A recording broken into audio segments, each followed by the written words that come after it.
abahinzi bahabwa iyindi iyo baje kureba uko ubuhinzi bugenda, akaba ari umuhinzi akaza agahinga, akiga guhingisha amamashini, akareba uko bafumbira, akareba uko bakoresha drone mu kubagara cyangwa mu gutera imiti, akareba uko basarura, uko bahunika. Uwo muntu najya kwaka viza zaka yitwa H2A. Ndimo ndabivuga mu cyongereza kuko n'ubundi najya kuyaka bazayimuha iri mu cyongereza. Habaye igikombe cy'isi, ndashaka kuza kureba umupira, ese ndasaba iyihe? Hari indi yitwa O1. O1 ni igihe mufite akazi mu Rwanda ariko ako kazi kakaba kaba no muri Amerika, ari nka branch ya gute nabo bagenda muri wa murongo wa green card usanzwe cyangwa bashaka ku applying abo mu cyiciro cyihari? Bo barayaka cyangwa se Amerika ikabarambagiza.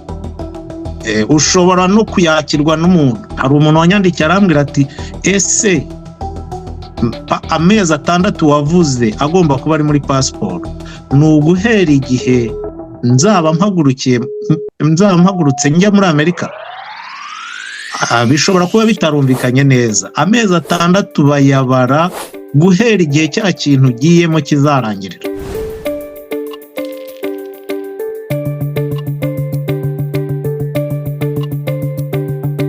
Nshuti bakunze ba Rwanda Broad, twongeye kubasuhuza tubaha ikaze ku kiganiro cy'uyu munsi. Uyu munsi twaba tujya kuganira ku ngingo ya visa.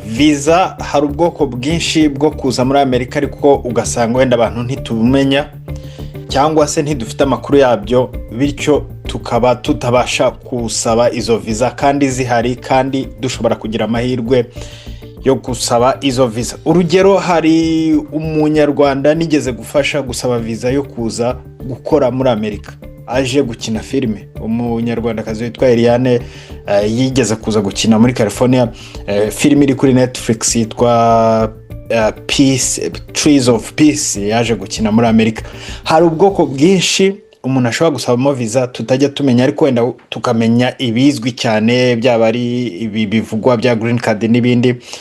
Niyo mpamvu twagize amatsiko menshi tugira ngo tuganire kuri ingingo ya visa. Ese ni ubuhe bwoko umuntu ashobora gusaba visa mu Rwanda kandi akaba ashobora kuzibona? Reka tuganire rero na Eric Kayihura, akaba ari umunyarwanda uri gukora amasomo ku bijyanye n'abimukira muri Amerika.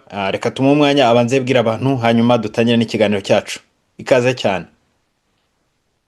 Nakoze Richard, nitwa Eric Kayihura, nkaba ndimo kwiga ibijyanye no kwinjira no gusohoka muri Leta Zunze Ubumwe za Amerika, immigration law, muri Universite ya Villanova muri Leta ya Pennsylvania.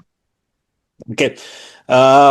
Ni amahire ko uri no kubyiga, ariko nzi ko unafite ubumenyi bwinshi kuri ibi bintu bijyanye n'abimukira, bijyanye n'abanyarwanda baba muri Amerika. Ese n'ubuhe bwoko bw'amavisa abaho ashoboka umuntu ashobora gusaba ari mu Rwanda? Amerika itanga ubwoko bwinshi cyane burenga 10 bwa visa, ariko ndabizi ko abanyarwanda benshi bakunze kubona visa yitwa B1 B2 B1 akarongo B2 niyo bakunze gusaba, ni nayo bakunze kubona mu mapassport yabo, ariko ntabwo ari izo gusa, ni nyinshi cyane. Niyo B1 B2 bakunze kuyisaba nkaho ari imwe kandi ubundi ni ebyiri. B2 bivuga ko uje kwitemberera mu rwego rw'ubukerarugendo, naho B1 bivuga ko muri uko gutembera kwawe harimo n'akazi, nk'inama. Ntabwo mvuga akazi uhemberwa, ahubwo inama, igiterane, ikintu ujemo kimara igihe gitoya cy'iminsi mikeya ariko nawe ukakigiramo uruhare. Iyo ni B1. Naho hari indi yitwa F1, ni ukuvuga ngo wakagombye kuba uje uri umunyeshuri. umunyeshuri arimo gusaba kuza muri Amerika ikimuzanye ari ukwiga, ntabwo biba bikihindutse B1 cyangwa B2, kuko aba azahamara igihe kirekire akora wa murimo wamuzanye, umurimo urengeje amezi 6. Ni ukuvuga umunyeshuri uje muri college, hari igihe tuvuga college mu Rwanda bikivanga, kuko twumva ngo college Saint Andre, college Christ Roi, tukagira ngo niyo college muri Amerika. College muri Amerika bivuga kaminuza, aho iyo kaminuza itanga diplome zigera kuri munsi ya master's degree, iyo yitwa college. Noneho iyo batanga hejuru ya master's degree bakageza kuri doctora no hejuru babyita university. Ubwo rero umunyeshuri uje kwiga muri college cyangwa se aje muri university asaba iyo F1. Ni kimwe n'uje kwiga indimi, tuvuge akaba ari mu Rwanda, afite ikintu kijyanye n'icyongereza ariko arashaka gukora pratique, arashaka kumenyera kuvuga icyongereza neza. Icyo gihe nasaba visa arasaba F1, F1. Hanyuma M1 ni abanyeshuri baza mu bintu bijyanye n'ibyo mu Rwanda bita TVET, ibintu bijyanye n'imirimo y'amaboko.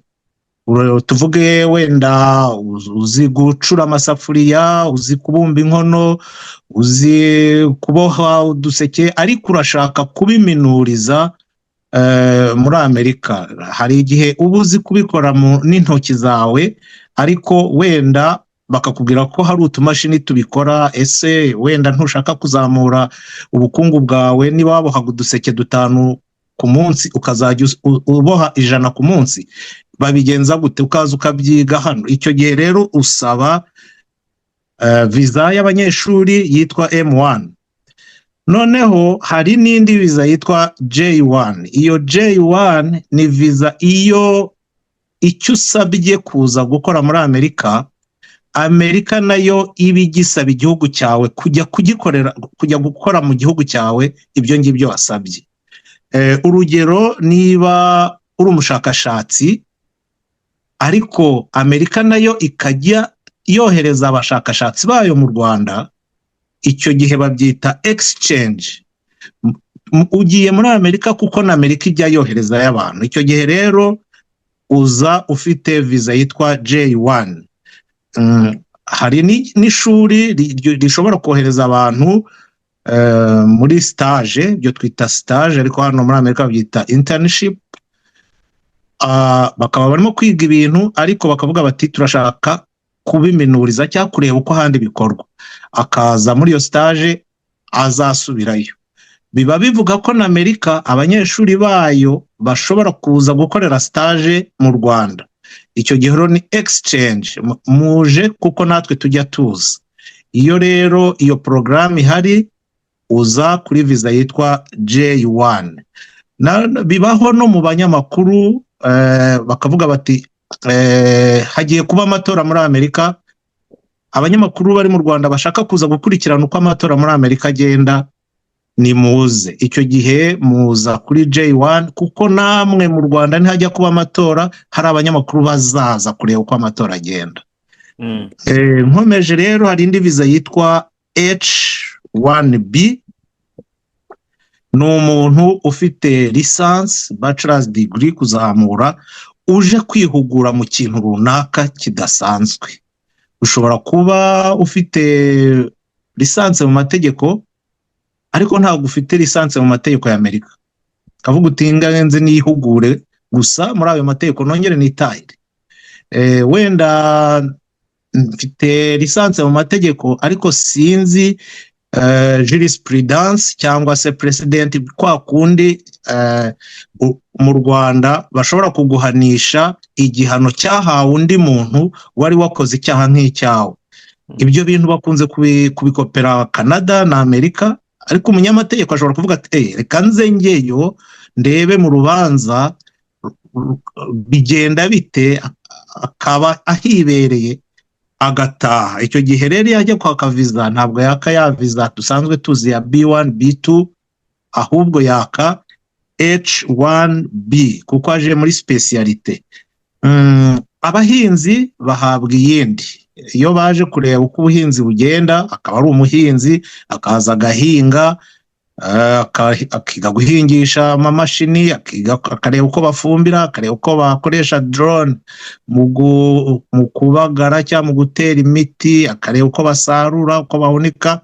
Uwo muntu najya kwaka viza zaka yitwa H2A. Ndimo ndabivuga mu Cyongereza kuko n'ubundi najya kuyaka bazayimuha iri mu Cyongereza, nubwo yagenda bivuga mu Kinyarwanda ariko bazayimuha ari uko yitwa.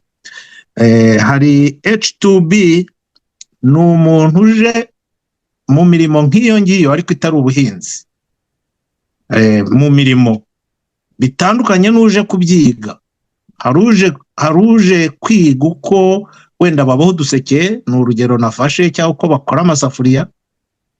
Hari n'uje kubikora, gukora pratique agahe gatoya agasubirayo. Uwo rero asaba H2B. Hari indi yitwa O1. O1 ni igihe mufite akazi mu Rwanda ariko ako kazi kakaba kaba no muri Amerika, ari nka branch. Tuvuge niba ari banke yo muri Amerika ariko ifite ikindi cyicaro, branch cyangwa sikirisare mu Rwanda, umuntu akaba yakoreraga muri branch mu Rwanda ariko noneho bakamwimura akaza gukorera muri Amerika.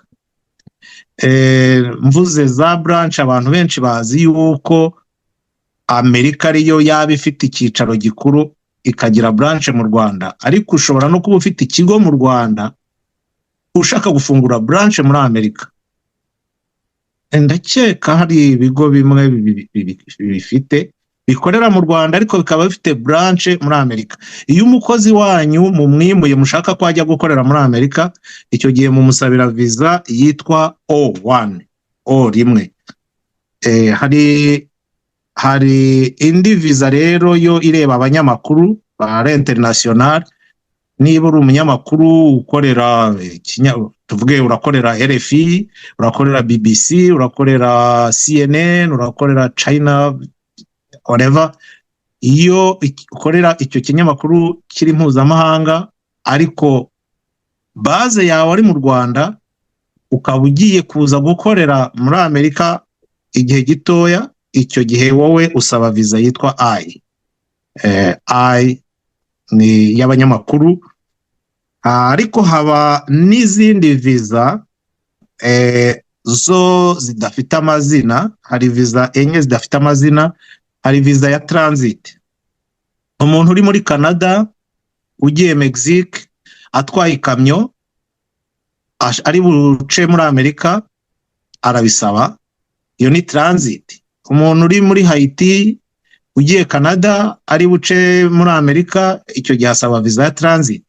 Ni ukuvuga ngo ni ukwihitira gusa. Hari visa bita y'abadiplomate, yo Minisitiri w'Ububanyi n'Amahanga aje mu mishyikirano Washington. Hari amapasiporo yabo aba afite ukuntu ateye ku buryo ubwaye bari visa. Nzi ko hari urwego rw'abasenyeri ugeraho bagahita baguha ubwo bwoko bwa pasiporo ku buryo y'ubwayo yifitemo visa utiriwe usubira muri ambasade kujya gusaba. Hari visa zihabwa crew members, ni ukuvuga abakozi b'indege. Ntabwo umukozi w'indege uko agiye mu gihugu runaka yajya abanza kujya muri ambasade gusaba visa yaho. Baba bafite amasezerano. Ni nayo mpamvu abamvuze uko ari batatu, abantu basaba transit visa n'abadiplomate n'aba crew members, abakozi b'indege, kubaha ubuhungiro biragora cyane kubera yuko hari amasezerano hagati y'ibihugu.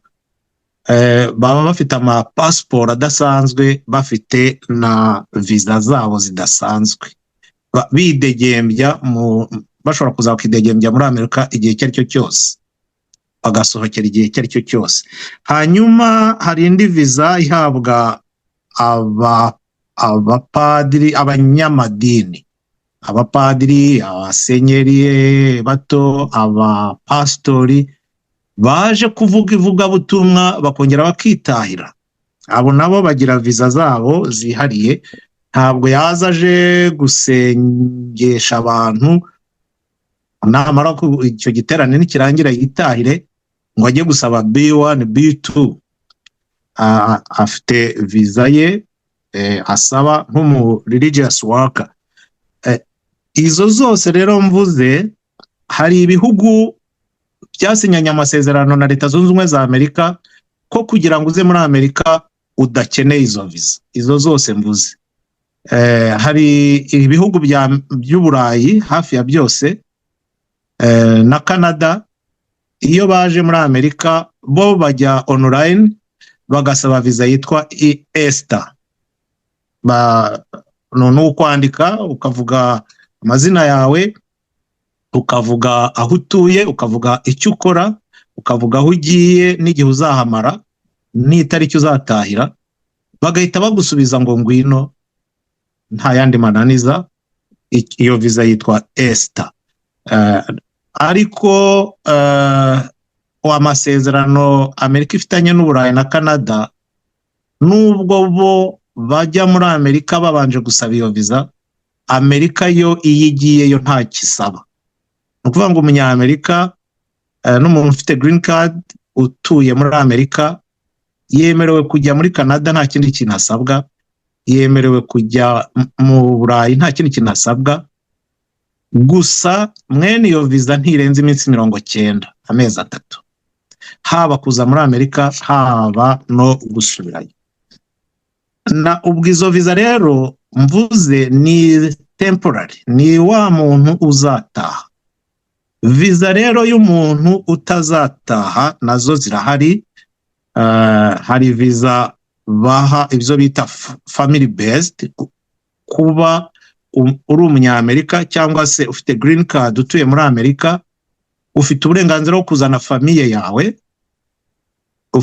Famiye ndavuga ababyeyi bawe n'abana bawe. Iyo bahageze bahabwa green card, ariko baturutse mu gihugu cyabo bafite iyo visa muri passport yabo yitwa immigrant visa, family based immigrant visa. Hari rero n'ibyo ntavuze abanyarwanda bazi green card bakina DV lottery. Uno mwaka ntirafungurwa, nifungurwa bazabimenyeshwa, ariko niyo nayo irahari. Green cards ziri amoko 6. Hari iyo bakina, buri wese yemerewe gukina apfa kuba yararangije amashuri yisumbuye, ariko amabwiriza mashya ntago arajyaho, ntago tuzi iyi administration, ubu butegetsi buriho, amabwiriza mashya bazaduha. Iyo babajijwe impamvu bavuga ko bakirimo kunononsora amabwiriza. Hari rero yitwa EB1, EB2, EB3, EB4, EB5, ni ukuvuga 1, 2, 3, 4, 5. 1 ni priority, abantu bahabwa amahirwe menshi mbere y'abandi kuri green card. Abo rero ni abantu badasanzwe, extraordinaries. Ugasanga umuntu afite ubwenge budasanzwe, afite tara idasanzwe, ni umuprofeseri wigisha ibintu bidasanzwe muri kaminuza, ni umuyobozi w'ikigo runaka ku buryo budasanzwe. Mwene uwo nguwo afite priority ya mbere guhabwa green card, iyo bita EB1. Hanyuma hakaza exceptional ability. Hari igihe uba udafite ubwenge bwo mu mutwe bungana n'ubwo mu maboko cyangwa mu maguru, ugasaba ubwenge bwo mu maguru n'ubw'amaboko. Icyo Imana yamuhaye, talent yamuhaye, zirakomeye cyane, zateza ishema Amerika. Uwo nguwo ni priority ya 2. Bakinnyi b'umupira, abatlete, abantu Imana yihereye impano zitari zo mu ishuri. EB3 wa 3 ni skilled workers, umuntu ushobora gukorera abandi ariko ibintu akora abanyamerika bakaba batabizi kubikora cyangwa se batabishaka kubikora. Ubu ni green card ya gatatu. Hanyuma special kane ni ikintu, ni umuntu ukora ibintu special. Twabonye abo maze kuvuga hejuru, uwo muntu ni uburi special. Noneho iyi yo EB4 ihabwa ukora ibintu bidasanzwe niyo we yaba asanzwe. Sinzi niba nahita mbona urugero aka kanya, ariko hari abantu usanga azi nko gushushanya ku buryo ashobora kuba yagushushanyiriza. Reka ntange urugero rw'umuntu witwa RG wakoze bande desine mu Bubiligi yitwa Tintin. Abantu benshi bazi iryo zina rya Tintin. Yashushanyije uburyo umuntu ashobora kugera ku kwezi akanagaruka. Yabishushanyije mbere y'uko abanyamerika, mbere y'uko undi muntu wese ku isi atekereza kujya mu kwezi. Bifashishije ibishushanyo bye bagiye mu kwezi baragaruka, nubwo bitavugwaho rumwe. Umuntu nk'uwo nguwo ushobora gukora ikintu kidasanzwe, Amerika iyo imurambagije imuha green card cyihuse uri ku rwego rwa 4. Hanyuma abanyuma rero ni investors, EB5. Investors ni umuntu ufite amafaranga, akavuga njyewe ngiye gushora imari muri Amerika, uwo nguwo nawe ahabwa green card. Ndumva mbinyuzemo, sinzi niba nabarambiye murambabarira. Wampaye sizemo ibibazo byinshi cyane, sinzi ko ndibashe kubibaza byose, ariko reka wenda nyuriremo gato abantu. Hari ubwoko bubiri nk'uko wabivuze. Hari ubwo umuntu uje mu gihe kitamara igihe akasubirayo cyangwa kimara igihe gito. Hari n'ubw'igihe kirambye. Ubw'igihe gito wavuze bwa mbere, umuntu uje gusura umunyeshuri. Hari umuntu uje muri porogaramu zo muri Amerika ariko zishobora no gukoreshwa mu Rwanda, gukora igihe gitoya. Wavuze iby'abanyamakuru, uvuga n'ibya transit ndetse n'aba crew members, abadiplomate, abanyamadini. Ariko navuga ko no muri Canada no mu Burayi bafite yitwa Esther idasanzwe. Hari iyo ntumvisemo, wenda sinzi niba waza kumbwira wenda nk'iby'abafiance, umuntu ufite umuntu bashaka kubana wenda ari mu Rwanda undi ari muri Amerika. Sinzi aho ngaho iyo ngiyo aho twayishyira. Nakubwiye family based immigrant. Hari umuntu uturuka mu Rwanda afite iyo visa, yagera hano bakamuha green card. Ni ukuvuga nshobora kuba natanze urugero rumwe rw'uko umuntu US citizen, umunyamerika cyangwa se umuntu ufite green card muri Amerika yemerewe kuzana ababyeyi be, yemerewe no kuzana abana be. Sinakubwiye ko yemerewe no kuzana umugore we cyangwa kuzana fiance we. Ngira ngo iyo ni uko inazwe cyane hano mu Rwanda, niyo mpamvu nari nyikomojeho. Yego.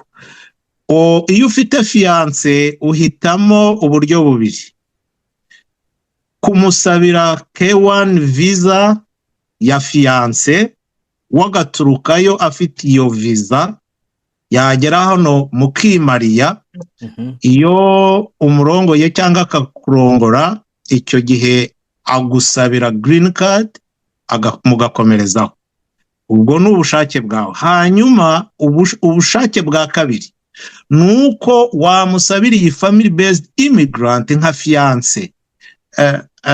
Nuko iyo niyo ya mbere mvuze. Family based immigrant akaza mukimariya muri Amerika. Uburyo bwa kabiri, wowe umusanga mu Rwanda, mukimariya mu Rwanda, none ntabwo aza nka fiance, aza nka spouse, aza nk'umugore wawe cyangwa akaza nk'umugabo wawe. Icyo gihe rero wowe uhitamo. Hari family based immigrant nka spouse wawe uri mu Rwanda ugusanze, cyangwa se K1 fiance visa nka fiance uje kukureba mukazashyingiranwa ku butaka bwa Amerika. Okay. ubwo rero abanyarwanda bari mu Rwanda cyangwa mu Burundi muri bino bihugu byacu bumvise ko hari andi mahirwe menshi ahari yo gusaba viza, cyane cyane wenda bagomba kumenya ubu ubwabo bakajyamo bakareba ese kuko nujuje ibi, ese kuko nabisaba gute nkabimenya. Nk'ubu nk'iyi viza y'abanyamakuru ni viza yihariye kubera gusa kuri umunyamakuru ushobora kuza gukurikirana inkuru zo muri Amerika cyangwa ibintu biri kuba bitandukanye nk'ibyo wenda tuzabikoraho ikiganiro cyihariye iby'imipira, ibintu bitandukanye ushobora kuza nk'umunyamakuru.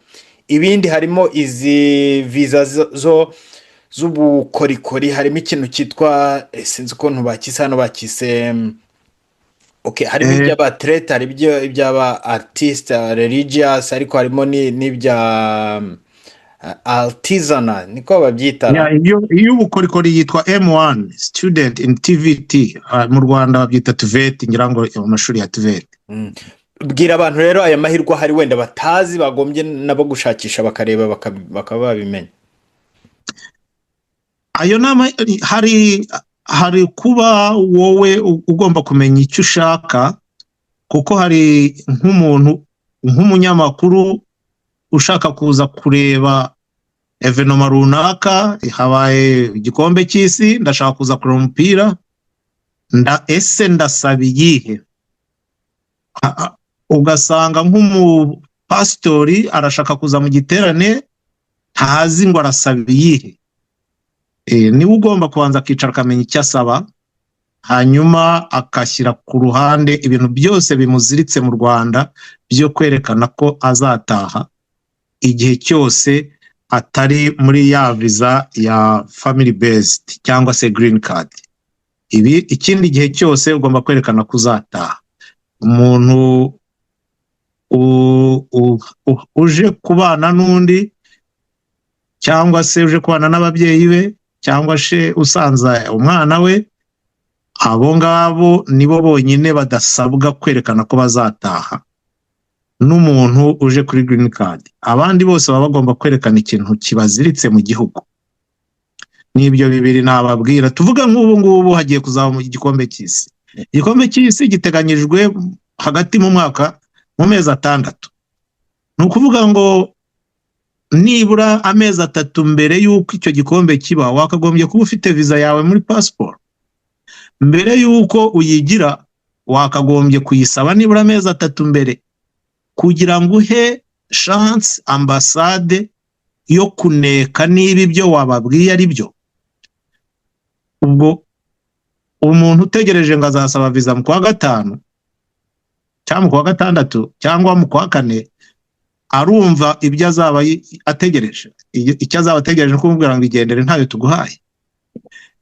Noneho reba, ajaje kureba umupira asabye B1 B2, kandi wenda ajaje kuwogeza, arashaka kuzawucisha ku gitangazamakuru cye. Reba abantu basaba B1 B2 ukuntu bangana, mutore umurongo, bashyire kuri kalendari, usange biguye nyuma ya cya kintu uje gukora. Hari umuntu uza mu bukwe, mu gihe arimo kuzuza asaba viza, agasanga itariki yo kujya muri interview iri nyuma ya bwa bukwe. Kubera iki? Yatinze gusaba. No kumenya icyo ushaka, menya ibikuziritse mu gihugu cyawe, hanyuma unamenya igihe wabisabira hakiri kare. Ubushize twavuze na passport, hari umuntu wanyandikiye arambwira ati ese amezi 6 wavuze agomba kuba ari muri passport, ni uguhera igihe nzaba mpagurutse njya muri Amerika? Bishobora kuba bitarumvikanye neza. Amezi 6 bayabara guhera igihe cya kintu ugiyemo kizarangirira. Niba ushaka kuza mu kintu kizamara amezi 3, ushaka kuzaza mu Rwanda, uvuye mu Rwanda uje muri Amerika mu kwa mbere, ugomba kuba ufite amezi 6 nyuma y'ukwa 3. Niba ari amezi 3, ukwa mbere, kwa kabiri, kwa 3, hanyuma bazatangira kubara amezi 6 bahereye mu kwa 3. Niba udafitemo rero kugera mu kwa 9, passport yawe ntago bari bushyiremo visa. Ni ukwitegura hakiri kare. Okay. Kuri izi viza zindi noneho zo hari izo wavuze zitwa ziri special ku bantu bafite ubuhanga bwihariye. Ngira ngo hari ibyo abantu batajya wenda babasha kumenya, ariko nk'umwarimu muri kaminuza y'u Rwanda, uwo ni umuntu udasanzwe. Ni ibintu hano muri Amerika bafata nk'ibintu bidasanzwe. Umuntu ufite masters mu mibare, muri shimi, ni ibintu hano muri Amerika bafata nk'ibintu bidasanzwe. Umuntu w'umuhanzi nzi ko nka Justin Bieber yavukiye muri Canada, ariko aza muri Amerika, nzi ko ari umwe mu bahawe izi green card ziri special, ariko wenda abantu tutamenya dushobora ku applyinga natwe nk'abanyarwanda. Sinzi niba hari icyo wabibwiraho abantu wenda kuri icyo ngicyo. Twabivuzeho, iyo azaza ahamara agahe gato akigendera, nubwo ari umuhanga, yaka J1. Iyo abahanga bo muri Amerika nabo baza mu Rwanda cyangwa mu gihugu icyo ari cyo cyose, iyo bajyayo nabo kuri iyo mpamvu nawe aje gukora. Niba ari researcher, umushakashatsi, akaba aje ku masezerano igihugu cye gifitanye na Amerika, icyo gihe azaka J1. Niba nta masezerano, azaka H1B, bachelor's degree, umuntu ufite bachelor's degree kuzamuka. Ariko niba aje kuhaguma, Amerika imuha green card. Umuprofeseri wa university bamuha EB1, ari muri priorite ya mbere. Ariko nk'umwatlete, special ability, nk'ubwo uvuze Justin Bieber, ni tuvuge nk'aba Wallace Soyinka, abasizi, yari umusizi ukomeye cyane, umusizi ukomeye cyane wo muri Nigeria, we bamuhaye green card, araza binanga. Ubwo perezida uriho Trump yatorwaga mu gihe cya mbere, arivumbura arayisubiza, aravuga ati green card mwari mwarampaye ndayibashubije, ndatashye. Abo ngabo bahabwa rero green card bita EB2, exceptional ability. Bazaka gute? Nabo bagenda muri wa murongo wa green card usanzwe, cyangwa bashobora ku applyinga bo mu cyiciro cyihariye? Bo barayaka, cyangwa se Amerika ikabarambagiza. Ushobora no kuyakirwa n'umuntu bakarirekomanda, ariko in most cases na Amerika ikurambagiza, ikareba ikavuga iti uyu muntu umeze gutya nadusura ntazabacike. Niba ari umuntu uzi ibintu, hari abanyayisiraheli benshi baba hano, hari Abadage, abantu bafite ubushobozi budasanzwe, abakinnyi b'umupira bakomeye baza kuri tayaringa intanga, babaha ama green card yo kuguma hano. Okay. Reka ngushimire kuri iki kiganiro tugiranye, wenda ibibazo bindi tuzakomeza tuganiraho mu bindi biganiro bitaha. Sinzi niba hari inama wagira abantu wenda dusoza ikiganiro. Yego, niba azi neza yuko atabasha kwiyuzuriza DS 160 wuzuza ugiye gusaba visa, numvise ko i Kigali hari ibigo bibafasha. Burya ni ibingibi babagiramo inama, aho kugira ngo abivangavange. Hanyuma niba abyumva neza, azi Icyongereza gihagije, ibi mvuze biri kuri DS 160. Uwo nurimo gusaba visa izataha, ariyo non immigrant visa. Hanyuma abagengwa na immigrant visa, aba green card, abaza bakurikiye famiye zabo, nabo uwo baje bakurikiye abagomba kubafasha muri ibyo ngibyo. Uwaba yifuza ubufasha bwihariye umuntu ku giti cye, ntabwo nge mbikora, murangira abanyamategeko bakabimukorera. Ariko nge ngira inama abantu in general uko ibintu bikorwa. Okay. Urakoze cyane ku kiganiro tugiranye. Murakoze namwe.